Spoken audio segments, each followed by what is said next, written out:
Good morning. Well, thank you very much for trudging through the rain to get here. It is absolutely, it's like the end of the world out there. Anyway, so today we are, well, we're nearly there. We're shaping up to come back next time to modes of presentation and formative identities and finally sort out these problems, well, revisit these problems with which we began. I had meant to bring the study questions for the final exam with me today. I could not get my printer to work. So immediately after the class, I will email the study questions for the final to everyone. Is that all right? If anyone needs a printed copy or can't access email or something, then let me know. Yeah. But it should be with you by 20 minutes after the lecture. Okay. Yeah, and if there are any questions, we can discuss that on Friday. Okay. Is that okay with anyone? Okay. Okay, so looking at Russell on knowledge by acquaintance and knowledge by description. So here's an old friend. You remember Twin Earth? Twin Earth, dear old Twin Earth. Happy days, happy days. Twin Earth, you remember, is very much like Earth. Except that the stuff that fills the rivers and lakes on Twin Earth is not H2O but XYZ.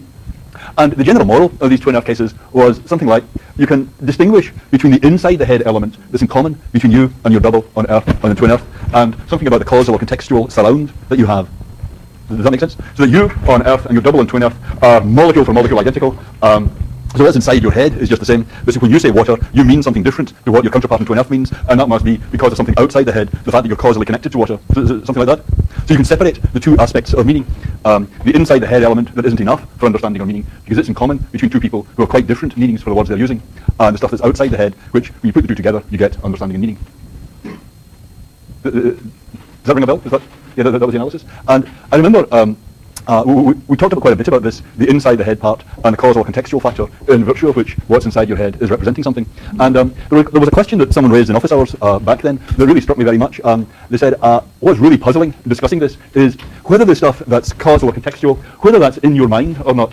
The question was, is that causal or contextual factor something that's in your mind? Because on the one hand, it seems like it should be, because it's something that is constitutively affecting which thoughts you're having. If you have something different inside you, just some different causal or contextual surrounding, then you'd be having different thoughts. And your thoughts are presumably in your mind. But on the other hand, when you think in terms of causal chains that may go back into history, it seems like the causal contextual factor is something outside the mind, something external to the mind, something you wouldn't get any knowledge of just by looking inside your mind. And I remember at the time saying something helpful like, that's a difficult question and each must find his own way. But I want to start out by suggesting that there's a way of seeing how to make a little bit of progress with that. It comes when you think about what happened when we were discussing Wittgenstein and meaning and use, and truth conditions and use, and so on. Remember, the point when we were discussing Wittgenstein was that you could accept Wittgenstein's point that the use that we make of a term is fundamental, but still think that there's a role for reference and truth conditions in an account of our understanding of a term.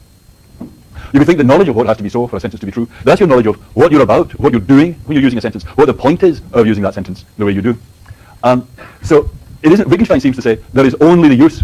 We just operate with inputs and outputs from the environment, from other people, in using language, and that's all that's going on.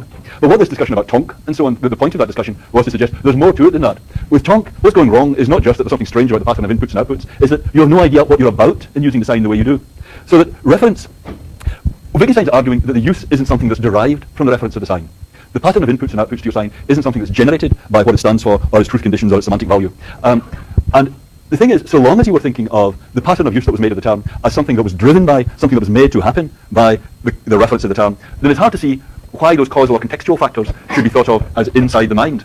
If what's going on is that you've got a person here, you've got Oscar here, with this pattern of inputs and outputs from their use of terms, and then you've got causal or contextual factors, say from the water outside or the people outside, causing them to make those patterns of use of the terms, then this stuff out here, the causal or contextual stuff, the stuff that fixes reference, is difficult to see why that should itself be thought of as something that's inside the mind. That's when it's puzzling. You think, is the causal or contextual factor something inside the mind? But what I was suggesting was, Wittgenstein is attacking that idea that knowledge of the use of the term is derived from knowledge of the reference. We have to forget that idea of something coming from outside and making this stuff happen. The use that you make of the term is fundamental. That was the thing about the bit in the middle that keeps blinking out. Yes, the bit in the middle, yeah, okay. So we take the use of the term as fundamental, but we need knowledge of reference to make it intelligible to us what we're doing, why there's some point to this, when we're doing these inputs and outputs the way we do. So suppose we acknowledge Wittgenstein's point that use is more fundamental than knowledge of truth conditions, but we keep a role for reference and truth conditions in making use intelligible. Then, if your knowledge of what the sign stands for is going to be what lets you know what you're about in using the sign, then it seems much more important that your knowledge of the reference of the term, what's supplied by the causal or contextual factor, that has to be something that's inside the mind. If your knowledge of reference, which is what the causal or contextual factor supplies, if that's going to be something that makes it intelligible to you what you're about in using the sign, then that thing that's making it intelligible to you what you're about in using the sign has got to be something that's inside your mind. It mustn't be something that's just an external driver of the pattern of use. It's something that you have cognitive access to that makes your practice intelligible. And I'm going to suggest today that in the most basic cases, your knowledge of the reference of the terms you're using is provided by your awareness of the objects you're talking about, by your experience of the objects you're talking about, by your consciousness of the objects you're talking about. This is pretty abstract, but I'll give some examples in a moment. But I wanted to tie this back to this thing of the causal and contextual factor of the 2.5 cases and what's inside the head and what's outside the head. Put up your hand if the situation is that this is pretty abstract, but you think you've more or less got it, but you wouldn't mind seeing an example. Okay, okay.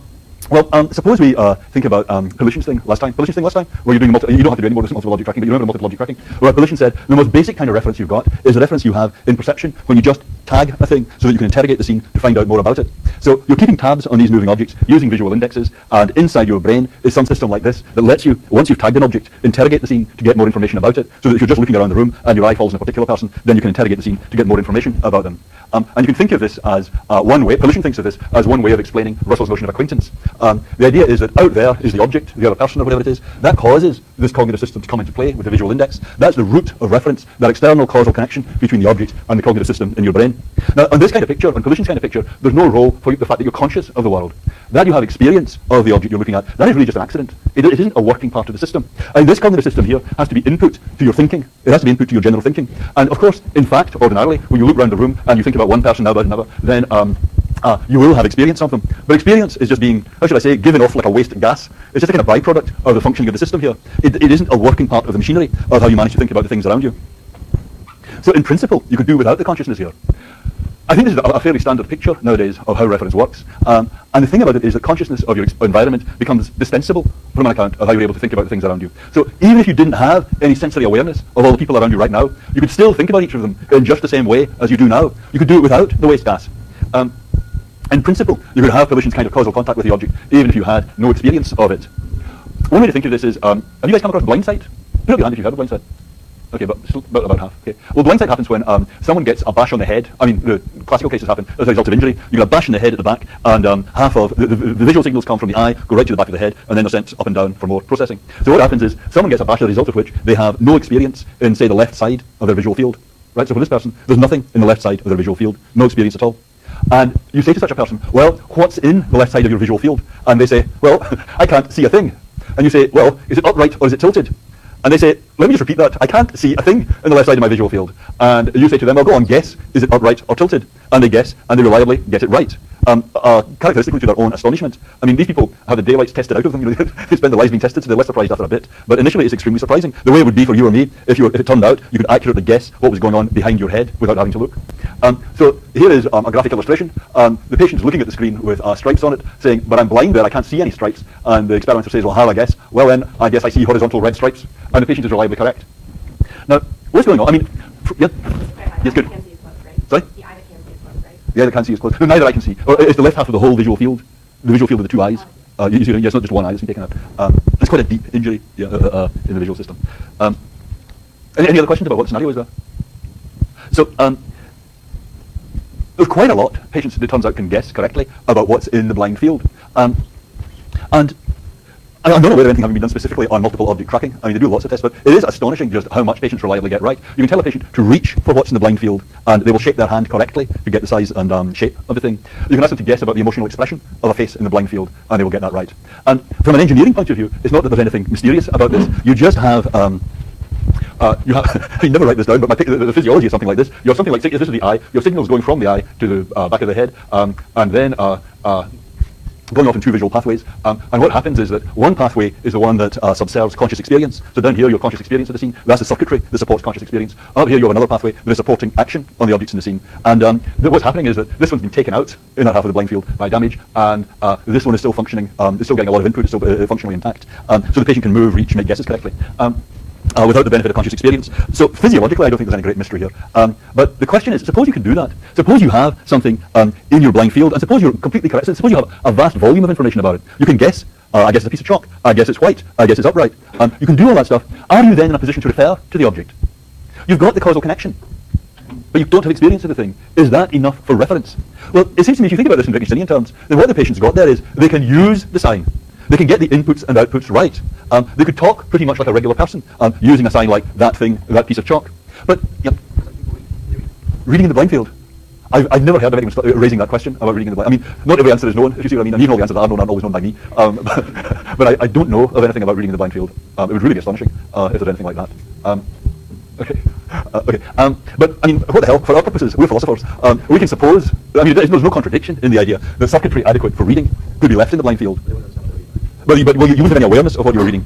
You know that if you're an ordinary language speaker, you might find yourself guessing that the words were thus and so. I know what such words meant. It's just that you wouldn't have any sensory awareness of the words on the page. Yeah. So it seems to me. That's a really portentous noise. It seems to make perfect sense, I think, to suppose that if we subtract conscious experience, but leave intact the ability to use the sign. But still it seems like when the patient is doing this, guessing about what's in the blind field, guessing what's going on in there, there is still something they're going to learn when this comes into view, when they do get experience of it. The patient learns something at that point. And what they learn is which thing they were talking about. And intuitively, if you don't have sensory experience, you don't know what you're talking about. You're like someone using a sign like tonk or star, where you've got a pattern of use for it all right, but you don't have the knowledge of reference that would make it intelligible to you what you're doing with this sign. So it seems to me that in those blind sight kind of cases, the patient doesn't know what the sign stands for. It's your sensory experience of the objects around you that provides you with knowledge of reference. So it seems to me you wouldn't be able to think about the other people in the room in just the same way if you subtracted sensory experience. Sensory experience is really not like a kind of waste gas being given off. It always seems like that if you say the only real thing here is the use, and you forget about knowledge of reference and knowledge of truth conditions, the thing that makes it intelligible to you, what your objective is in using language. Let me give just one other example. Suppose that you and I are sitting side by side in a crowded room. So suppose you and I are sitting over there, and you say, look at that woman over there, and I say, well, which one? What are you talking about? And I don't know who you mean, I say. And you say, well, guess what she's wearing. And I say, but I have no idea who you're talking about. And I say, well, I guess it's something red. And it turns out I'm right. And you say, guess where they're from. And I say, but I have no idea. And I guess, and again, I'm right. Now, that really could happen. There's no contradiction in that. You say, try to point to them. And and I do, I get it right. In that case, what I'd say is, I'm getting all this right. I'm using the sign. I have the Wittgensteinian use of the sign, that woman, pretty well. But I have no idea who I'm talking about. I only know who we're talking about when I finally focus and I get it, oh, it's that one, and I now manage to single them out in my experience. What I say is, I didn't know who we were talking about until I got that experience of them. So it seems to me in that kind of case, that's a simpler case than a blind sight case. It doesn't involve supposing I don't have any sensory experience. It's just that I'm not able yet to hook up my sensory experience to our conversation. And it seems to me I can't be said to know who you're referring to until I'm conscious of the person. Yep. So for something like Aristotle, I've never actually seen Aristotle, so do I not know what I'm talking about to Aristotle? I would have to say that you do know who you're talking. You can still know who you're talking about when you talk about Aristotle without having sensory experience of Aristotle. That would be too demanding. It's one thing to say that sensory experience plays a role in this kind of case, where you're discussing an ordinary conversation about things right in front of you, using terms like that tree or that man or whatever. It would be a different thing to say all singular reference is like that. Yeah. So what I'm suggesting is there are cases, and I think these are basic class of cases, where you can use terms to refer to objects you currently perceive, and that's happening in virtue of sensory experience. But there's a whole further class of cases of objects that you know about from literature, or objects that you know about from other people telling you, or from memory, that are not like that, and they need separate discussion. Yeah. My point is only, in this special kind of case, there is work for sensory experience to do, not that it always has to do that work. Yeah.